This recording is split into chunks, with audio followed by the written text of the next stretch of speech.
어느덧 6개월 상반기를 지나고 코로나 상황에서도 우리가 맥주 감사절을 지키게 된 것 정말 하나님께 감사합니다. 지난 상반기 동안 하나님께서 숨쉬고 살아갈 수 있는 좋은 환경들, 그리고 우리 찬양대가 그 성가대 찬양 가사대로 정말 하늘의 별들과 달과 바다와 대지와 이 모든 환경들을 우리에게 허락해 주신 하나님, 그리고 지난 상반기 동안에 이 땅에 변함없이 코로나 상황 가운데서도 야채를 기르고 열매를 또 수확하고 또 곡식을 수확하고 이런 첫 열매들을 우리에게 주신 하나님, 아멘. 그리고 우리들의 가정과 또 교회와 우리나라에 베풀어 주신 영육 간의 모든 은혜들, 선물들, 그 축복들을 기억하면서 예물을 드려 하나님께 경배하고 찬양하는 이런 맥주 감사절입니다.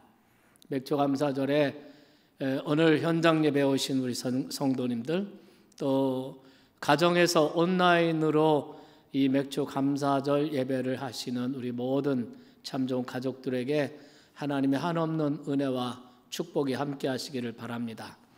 성령이 강림하셔서 우리 가운데 역사하셔서 눈을 활짝 열어주시고 마음의 어둠을 쫓아서 밝게 하셔서 감사의 조건들이 가득 넘치기를 소원합니다. 또 이 시간에 해외 선교지에 계신 우리 선교사님들, 태국에 또 필리핀에 또 미국에 또 각 지역에 계신 많은 우리 선교사님들 주님의 이름으로 축복합니다. 아멘. 우리 해외에 나가 있는 우리 선교사님들 정말 위험하고 참 힘든 이런 상황 가운데서 사역을 붙들고 하나님께 기도하는 우리 해외 선교사님들 위해서 우리 힘내시라고 우리 박수 한번 해드립시다. 네. 요양원에 계신 우리 노부모님들, 또 군에 가 있는 우리 아들들, 또 해외 나가 있는 믿음의 식구들, 우리 참 좋은 가족 모두에게 맥주 감사절을 맞이해서 하나님의 은총이 가득가득 임하기를 간절히 소원하면서, 오늘 저는 지금까지 우리 생애에 베풀어 주신 하나님의 모든 은혜들, 우리의 모든 필요를 공급하신 하나님, 그리고 우리의 남은 인생에서 우리의 영육 간의 필요들을 공급하실 그 하나님, 그 하나님을 생각하면서 하나님은 나의 공급자, 이런 제목으로 여러분과 함께 말씀을 나누도록 하겠습니다. 오늘 우리가 읽은 본문 성경은 빌립보서의 마지막 부분을 우리가 읽었습니다.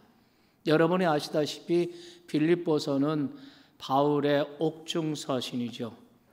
옥중에 있을 때 빌립보 교회 성도들을 생각하면서 편지를 쓴 것입니다.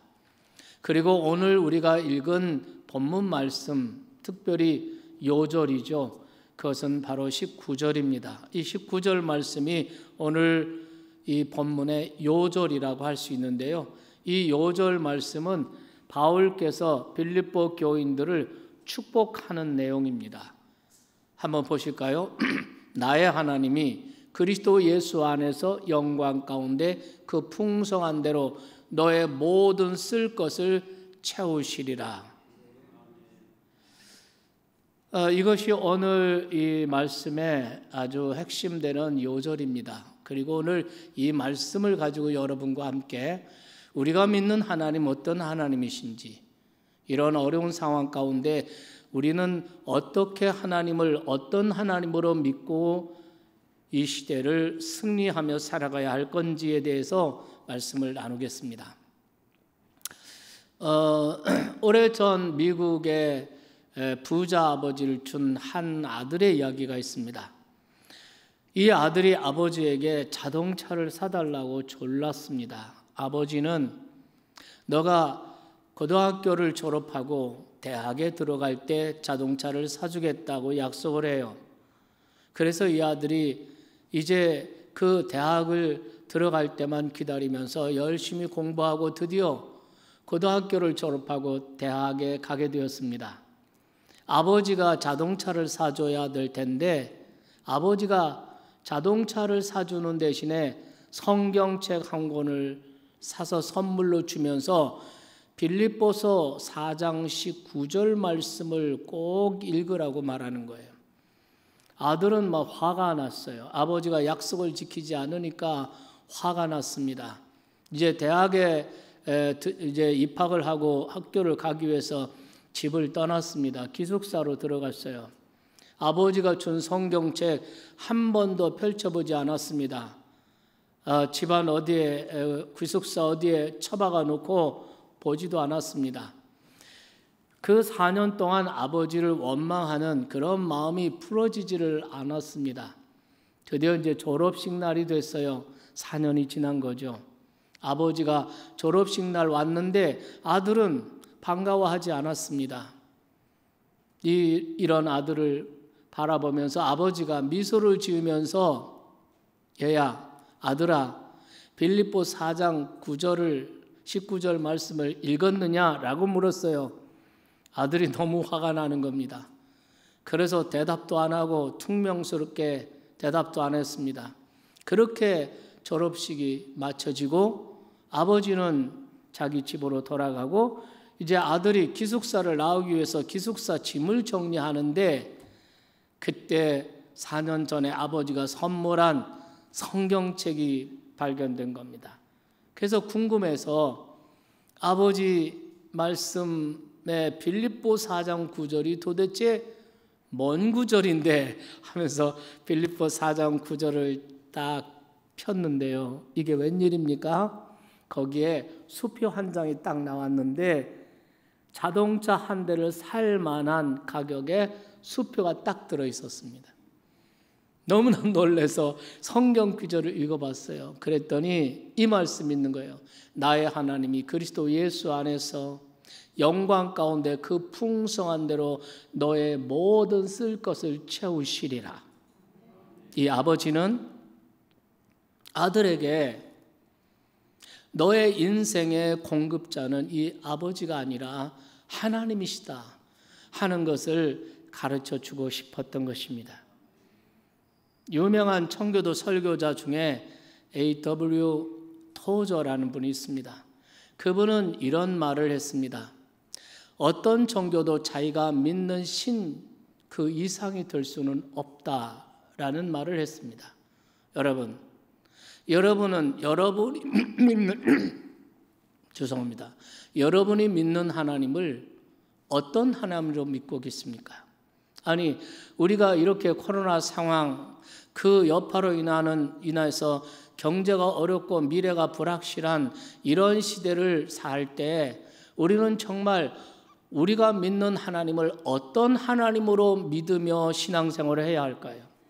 오늘 저는 그 답을 오늘 본문 성경 19절에서 여러분과 함께 나누고자 합니다. 첫째입니다. 첫째는 하나님이 나의 공급자이심을 믿어야 합니다. 오늘 바울께서는 하나님을 그냥 하나님 이렇게 부르지 않고 너의 하나님 이렇게 부르지 않고 나의 하나님이라고 말했습니다. 나의 하나님이 너의 모든 쓸 것을 채우시리라 그랬습니다. 나의 하나님이라고 바울이 부른 것은 그만큼 그가 하나님을 경험하고 체험했기 때문인 것입니다. 정말 그가 궁핍할 때 하나님께서 기적적으로 그의 피로도를 채워주셨던 많은 체험들, 정말 자기가 생명의 위협을 느끼는 그런 환경과 상황 가운데서 하나님이 기적적으로 자기를 건져주셨던 많은 체험들, 그 감옥 속에서 내일 아침이면 사형을 당해야 되는 이런 위험한 상황 가운데서 하나님께서 그 감옥에 지진이 나게 하시고 문을 활짝활짝 열어주셨던 빌립보에서의 그런 경험들, 이런 많은 경험들이 반복해서 축적되면서 바울은 하나님을 나의 하나님으로 믿은 것입니다. 나의 하나님이라고 부른 것입니다. 여러분, 하나님을 경험하면 경험할수록, 하나님을 체험하면 체험할수록, 그런 사람일수록 하나님을 나의 하나님으로 부르게 되어 있습니다. 그냥 하나님이 아닙니다. 너의 하나님이 아닙니다. 우리 아버지의 하나님, 우리 부모님의 하나님이 아니에요. 나의 하나님이십니다. 여러분, 야곱은 하나님을 자기 조부 아브라함의 하나님, 자기 아비 이삭의 하나님으로 알았지 나의 하나님이라고 생각하지 않았습니다. 그런데 야곱이 베델 그 광야에서 도를 베게 하고 그 외롭고 불안하고 미래가 불확실한 상태에서 잠을 청하여 들었는데 그 잠 가운데서 하나님께서 환상 가운데 나타나십니다. 그리고 야곱에게 말씀하십니다. 나는 너의 조부 아브라함의 하나님, 너의 아비 이삭의 하나님이다. 이제 내가 너와 함께 할 것이다. 내가 가는 길에 함께 할 것이고 너의 가는 길을 내가 보호하고 지켜줄 것이고 너에게 필요한 모든 것을 공급해 줄 것이다. 그리고 너를 다시 이끌어 내 고향으로 돌아오게 해줄 것이다. 그 밤에 하나님을 만나고 하나님의 약속의 말씀을 듣고 그는 깜짝 놀라서 잠에서 깨어서 머리에 베게 하고 있던 그 돌을 세워놓고 하나님께 말합니다. 하나님이 말씀하신 대로 그렇게 해주신다면 하나님은 이제부터 나의 하나님이 되실 것이요. 그 다음부터 여러분, 성경은 아브라함의 하나님, 이삭의 하나님, 야곱의 하나님이라고 기록하고 있습니다. 그 하나님이 오늘 나의 하나님이 되셨냐 하는 것입니다. 여러분은 하나님을 들어서 압니까? 만나고 경험하고 체험하셨습니까? 나의 하나님이라고 고백을 하고 있습니다. 다윗도 시편 18편에서 여호와는 나의 반석이요 나의 요새시요 나를 건져내시는 나의 하나님이시요. 그 많은 위험, 많은 위기 그 가운데 하나님이 자기를 어떻게 보호하시고 지켜주셨고 어떻게 건져주셨는지를 경험하면서 하나님이 나의 반석이요 나의 요새시요 나를 건지시는 자시요 나의 하나님이라. 시편 23편에 다윗이 일평생을 다 살고 노년에 이렇게 말합니다. 여호와는 나의 목자시니 내가 부족함이 없으리로다. 자기 인생을 하나님이 인도하시고 필요들을 공급하시고 먹이시고 인도하신 푸른 초장으로 쉴 만한 물가로 인도하신 하나님, 그 하나님이 나의 하나님, 나의 목자라고 말합니다. 예수님의 제자 중에 의심 많던 제자가 있죠. 도마입니다. 다른 동료들이 부활하신 예수님 만나고 예수님 다시 살아나셨다고 하지만 도마는 믿지 않았습니다. 그런데 어느 날 주님께서 이 도마에게 나타나십니다. 그리고 자기 두 눈으로 부활하신 주님을 목격하고 자기 두 손으로 주님의 그 몸을 만져본 후에 어떻게 됩니까? 당신은 나의 주, 나의 하나님이십니다. 나의 하나님이 된 거죠. 하나님을 만날수록 하나님을 경험하면 경험하고 체험하면 체험한 사람일수록 하나님을 나의 하나님으로 고백하고 나의 하나님으로 부르고 있습니다. 여러분은 어떻습니까?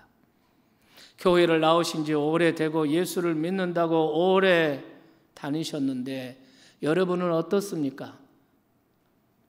하나님을 나의 하나님으로 고백할 수 있습니까? 나의 하나님으로 부를 수 있습니까? 하나님이 바로 너의 하나님이 아니에요. 그냥 하나님이 아니에요. 나의 하나님. 믿으시면 아멘 합시다. 여러분, 그 하나님이 어떤 하나님이십니까? 하나님은 우주 만물의 창조주이십니다. 하나님은 우주 만물을 창조하시고 그냥 방치하시는 것이 아니라 하나님이 보존하십니다.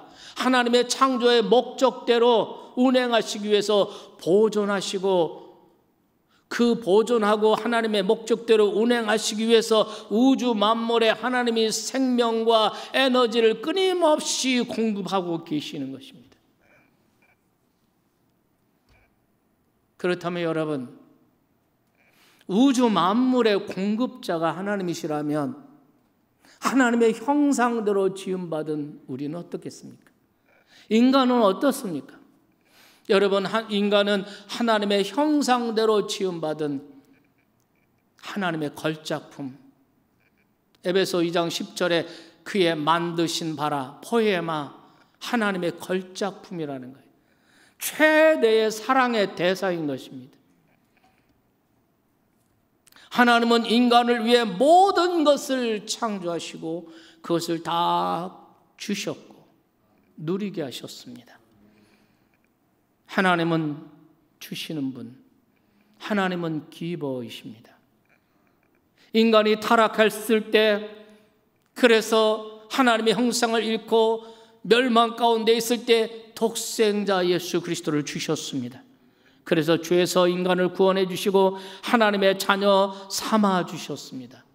그렇다면 여러분, 우주 만물 그 무엇보다도 하나님의 사랑의 대상은 인간이고, 그 많은 사람들 가운데서도 특별한 사랑으로 사랑해 주시는 사람들이 바로 예수 그리스도를 통해서 구원받은 저와 여러분들인 줄 믿으시기 바랍니다. 그렇다면 여러분, 예수님께서는 우주 만물에도 한순간도 중단하지 않고 에너지를 공급하고 생명을 공급해서 우주가 하나님의 목적대로 작동을 하고 모든 만물이 움직이고 있다면, 인간, 하나님의 형상대로 지은 인간에게는 하나님이 공급하시지 않겠습니까? 예수님께서는 이것을 이렇게 말씀하시죠. 백합화를 보아라. 저 들의 백합화를 보아라. 오늘 있다가 내일 아궁이에 던지울 들풀도 하나님께서 이렇게 아름답게 입히시거든 하물며 너희일까 보냐.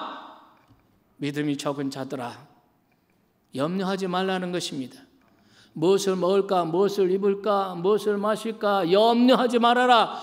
이는 하나님 모르는 이방 사람들이 하는 짓이요, 너희는 먼저 그 나라와 그 의를 구하라. 그리하면 이 모든 것을 너에게 더하시리라.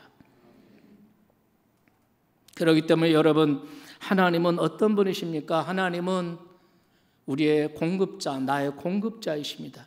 하나님이 나의 삶을 책임져 주실 겁니다. 하나님이 나의 사업을 책임져 주실 겁니다. 하나님이 나의 가정, 나의 자녀들 책임져 주시는 것을 믿으시기 바랍니다. 그렇기 때문에 우리는 환경을 바라보지 말고, 상황을 바라보지 말고, 사람 바라보지 말고 하나님 바라보세요. 하나님 의지하고 하나님께 나아가 하나님을 경배하고 하나님께 필요들을 구하시기를 주님의 이름으로 축원합니다. 왜냐하면 하나님이 나의 공급자이시기 때문이에요. 이것을 우리가 깨달아야 돼요. 이것을 우리가 믿어야 돼요. 두 번째로는 하나님이 우리를 공급하시는데, 필요들을 공급하시는데 그리스도 안에서 공급하신다는 겁니다. 오늘 본문에 자세히 보면 하나님은 우리의 모든 쓸 것을 채워주시는데 그리스도 예수 안에서 주신다 그랬습니다. 하나님은 그리스도 안에서 공급해 주십니다. 이 말은 두 가지 의미가 있어요. 하나는 뭐냐면 그리스도 안에서만 이 풍성한 축복이 유효하다는 겁니다. 여러분, 다시 말하면 이 약속은 모든 사람을 위한 것이 아니라는 것입니다. 하나님은 모든 사람의 필요를 다 채워주시겠다고 약속하시지 않습니다. 물론 일반적 은총으로 하나님께서 모든 사람에게 햇빛을 내려주시고 모든 사람에게 동일하게 비를 내려주시고 모든 사람의 필요를 공급해 주시는 걸 맞습니다. 그러나 하나님의 사람들에게 오늘 이 말씀 그냥 일반적으로 공급하시는 것이 아니라 풍성하게 그 영광 가운데 풍성함을 따라 공급하신 이 은혜는 그리스도 안에서만 유효하다는 거예요. 이 약속은 오직 예수 그리스도를 자기 주님과 구주로 영접한 신자들만을 위한 약속인 것입니다. 왜냐하면 그런 사람들에게만 그분은 아버지가 되어주시고 그들은 그분의 자녀이기 때문에 그렇습니다. 또 한 가지 의미가 있어요. 예수 그리스도를 통해서 공급하신다는 거예요. 그리스도는 하나님의 공급하시는 통로입니다. 우리가 죄 사함 받은 것도 예수 그리스도를 통해서 주십니다. 아담 안에서는 죄인이었지만 그리스도 안에서 의롭다 하심을 얻었습니다. 아담 안에서는 저주받은 인생이었지만 그리스도 안에서 축복받은 사람이 되었습니다. 예수 그리스도는 모든 축복의 통로가 되는 것입니다. 예수 그리스도를 통해서 예수 그리스도의 이름으로 내가 병고침을 받았습니다. 예수 그리스도를 통해서 새로운 인생을 살게 되었습니다. 예수 그리스도를 통해서 행복한 인생, 승리하는 인생을 살게 되었습니다. 모든 좋은 것들은 그리스도를 통해서 우리에게 주어지는 것입니다. 이것을 예수님께서는 요한복음 15장에서 포도나무 비유로 말씀해 주십니다. 요한복음 15장 5절 말씀에 보면은 나는 포도나무요 너희는 가지라 그가 내 안에 내가 그 안에 있으면 사람이 많은 열매를 맺느니 나를 떠나서 너희가 아무것도 할 수 없다. 사람이 내 안에 거하지 아니하면 가지처럼 밖에 버려 말라버린다. 사람들이 그것을 모아다가 불에 던져 살라버린다. 너희가 내 안에 거하고 내 말이 너의 안에 거하면 무엇이든지 원하는 대로 구하라 그리하면 이루리라 이렇게 말씀하십니다. 여러분 포도나무가 가지에 붙어있는 이것을 가지고 주님 말씀하신 것입니다. 이것은 예수 그리스도와 연합하여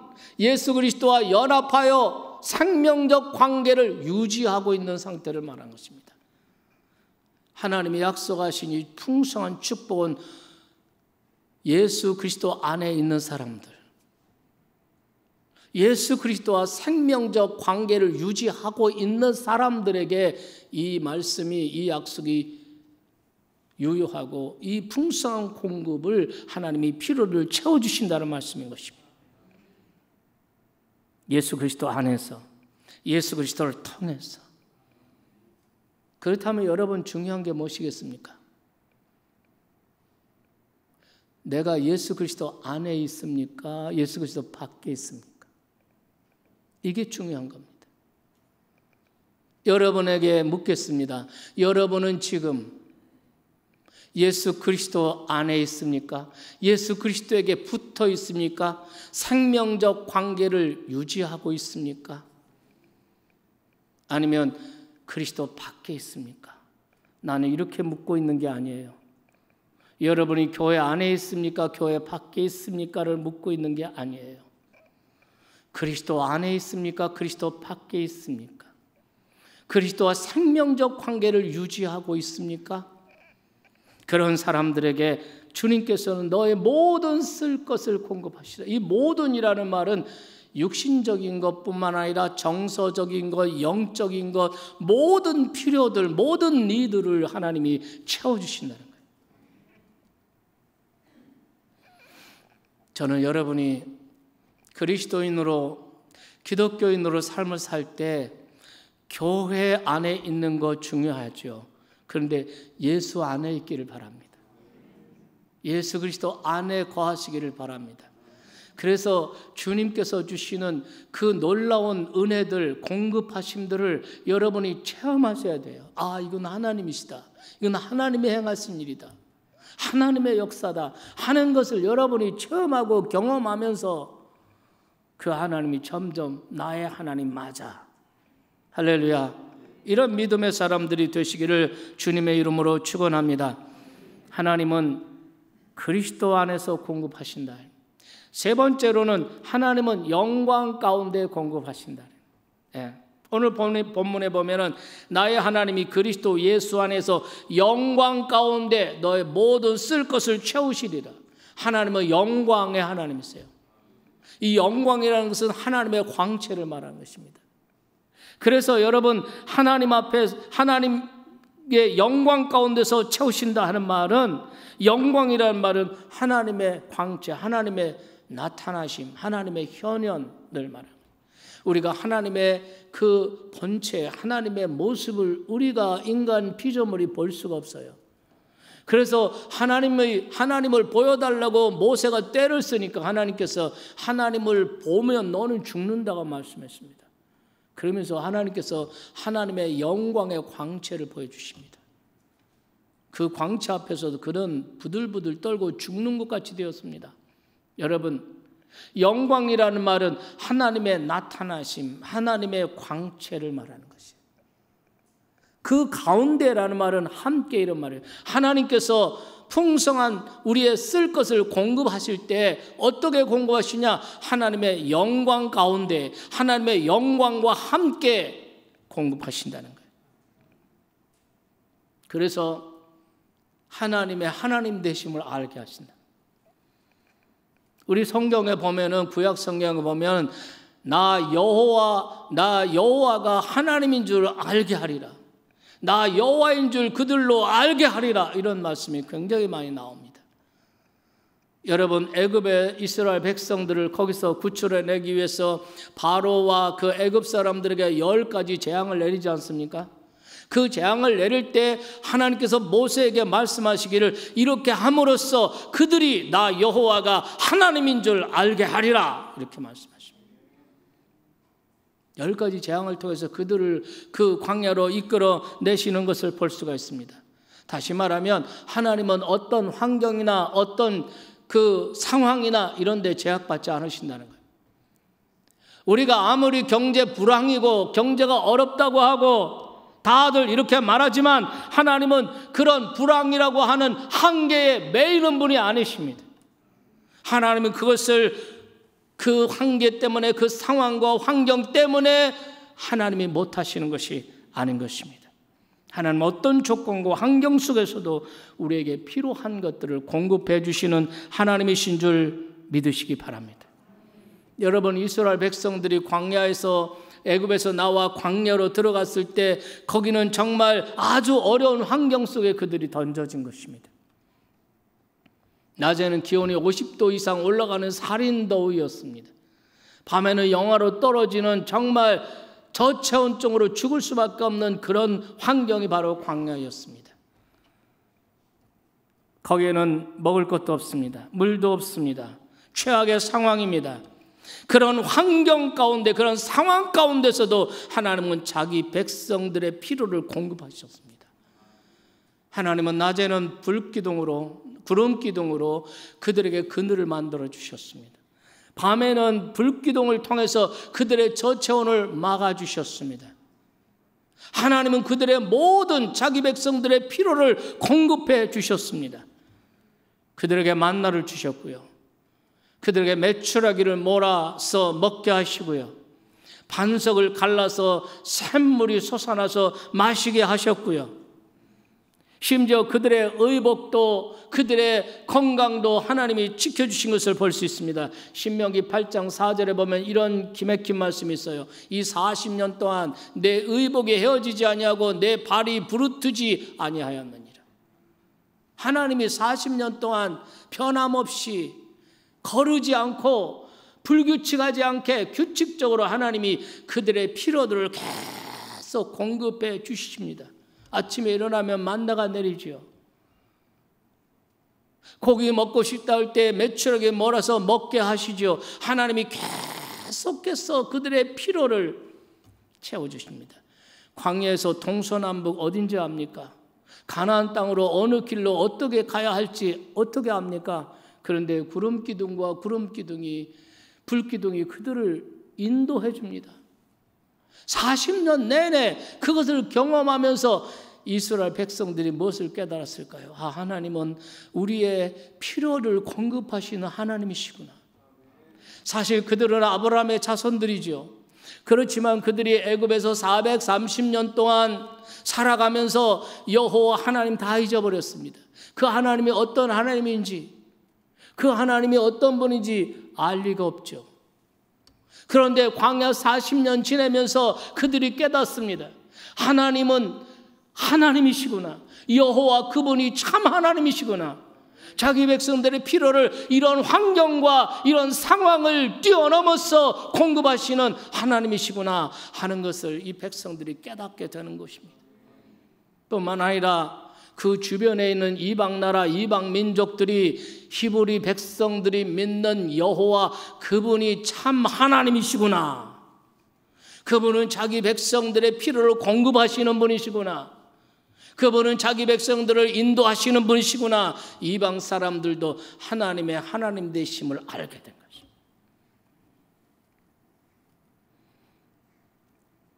이렇게 하나님께서는 자기 백성들의 필요를 공급하시면서 자기 영광을 드러내시고 나타내세요.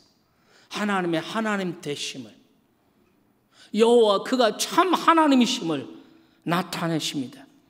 그렇게 우리를 공급하십니다. 풍성하게 사람들의 상식을 뛰어넘어서, 환경을 뛰어넘어서, 불안과 과학과 이성을 뛰어넘는 하나님의 기적의 역사가 일어나. 일부 예배 마치고 나가면서 한 성도님이 눈물이 글썽글썽하면서 자기 아들을 위해서 기도해달라고 합니다. 그 아드님이 대전에서 목회를 하시는 목사님이신데 금년에 쉬운 하나인데 대장암 4기, 폐까지. 제가 무슨 말 하겠습니다. 기적의 하나님을 믿으세요. 하나님은 기적의 하나님이십니다. 기적의 하나님을 믿고 기도합시다. 믿으시면 아멘 합시다. 여러분, 그렇기 때문에 하나님은 우리에게 주실 때 사람처럼 계산해서 주시거나 째째하게 주시는 것이 아니라 풍성하게. 이 풍성이라는 말은 축적된 이자 이런 뜻입니다. 이 풍성이라는 이 히브리 헬라어 단어에서 부자라는 단어가 나왔습니다. 하나님은 부자이십니다. 풍성하십니다. 주실 때 통 크게 주시고 풍성하게 주십니다. 사도 바울은 자기의 그 서신서 쓸 때 하나님을 풍성하신 하나님이라고 58번이나 반복해서 얘기합니다. 오늘 본문에도 보세요. 풍부한지라, 풍성하니, 풍성하게. 이런 풍성이라는 단어가 3번이나 나오지 않습니까? 하나님은 그만큼 풍성한 하나님이시고 그만큼 사도 바울의 일생 가운데, 사역 가운데 풍성한 하나님을 경험하고 체험하며 살았다는 이야기인 것입니다. 그리고 여러분, 여기 보면은 채우시리라 이런 단어 있죠. 너희 모든 쓸 것을 채우시리라. 이게 시제가 미래 능동태입니다. 이 말의 원어의 뜻을 보면은 하나님은 반드시 채워주실 것을 조금도 의심하지 않고 내가 믿는다 이런 뜻이에요. 확실하다, 확실하다. 여러분에게 말씀드렸지만 이 19절 말씀은 바울이 빌립보 교인들을 축복하는 거잖아요. 너희 모든 쓸 것을 하나님이 채워주실 것이다. 시제가 미래 능동태, 확실하다. 조금도 의심하지 않는다. 날 믿는다. 이 말이 뭐예요? 성령의 영감을 받아 이렇게 말했다면 이 말씀은 바로 빌립보 교인들을 향한 축복의 보증서죠. 너는 반드시 잘 된다. 너는 반드시 모든 쓸 것을 그분이 모든 필요를 다 풍성하게 채워주실 것이다. 그러면서 하나님의 영광을 받으실 것이다. 믿습니까? 그렇게 말하는 거예요. 참 이상하죠. 왜 바울이 이렇게 빌립보 교인들에게 이런 축복을 보장해 주시나요? 뭘 믿고? 왜? 이유가 무엇일까요? 오늘 본문에 보면 그 이유가 나와요. 왜 하나님께서 성령의 영감을 통해서 바울 사도를 통해서 빌립보 교인들을 축복하는가? 15절 말씀부터 쭉 보면 그 이유가 이렇게 나오고 있습니다. 빌립보 사람들아, 너희도 알거니와 복음의 시초에 내가 마게도냐를 떠날 때 주고 받는 내 일에 참여한 교회가 너희 외에 아무도 없느니라. 데살로니가에 있을 때에도 너희가 한 번뿐 아니라 2번이나 나의 쓸 것을 보내었도다. 그러면서 18절에 이렇게 말하죠. 이는 받으실 만한 제물이요 향기로운 제물이요 하나님을 기쁘시게 한 일이라. 바로 그들의 헌신 때문이라는 것입니다. 바울께서 필립보 교회를 설립하고 그 다음에 데살로니가로 가서 거기 어려운 가운데 복음을 전하고 교회를 개척할 때 그를 후원하는 교회, 후원하는 사람들이 아무도 없었다는 겁니다. 그런데 빌립보 교인들이 한 번 아니라 두 번씩이나 헌금을 모아서 보내주었다고. 빌립보 교회도 박해받는 교회였습니다. 그들도 참 생활이 어렵고 곤고한 가운데 신앙생활 하는 사람들인데 그럼에도 불구하고 그들의 힘에 지나도록 선교 헌금을 모아서 바울에게 보냈는데 두 번씩이나 그렇게 했다는 겁니다. 그 일에 대해서 바울은 이렇게 규정합니다. 이는 받으실 만한 향기로운 제물이요 하나님을 기쁘시게 한 것이다. 그래서 그 확신을 갖고 축복하는 것입니다. 나의 하나님이, 나의 하나님, 내가 지금까지 살아오면서 나의 모든 필요를 공급하신 그 하나님이 동일하게 그리스도 예수 안에서 영광 가운데 풍성한 대로 너희들의 모든 쓸 것도 그분이 채워주실 것이다. 나의 공급자이신 그분이 너의 공급자가 되어주실 것이다. 왜? 너희들이 행한 그 일이 하나님께 향기로운 제물이 되었고 하나님을 기쁘시게 한 일이기 때문이라는 거죠. 그렇기 때문에 여러분, 우리도 이 빌립보 교인들이 받은 이 축복을, 이 필요들을 공급하시는 하나님을 체험하는 이런 풍성한 삶을 우리가 누리기 원한다면 우리도 동일하게 나 자신을 위해서 살지 말고 그리스도를 위해 살아야 돼요. 복음을 위해서 살아야 돼요. 믿습니까? 하나님의 영광을 위해서 우리의 이웃들의 축복을 위해서 사는 사람들이 되어야 할 줄로 믿습니다. 이것은 바로 우리가 축복의 씨앗을 심는 거예요.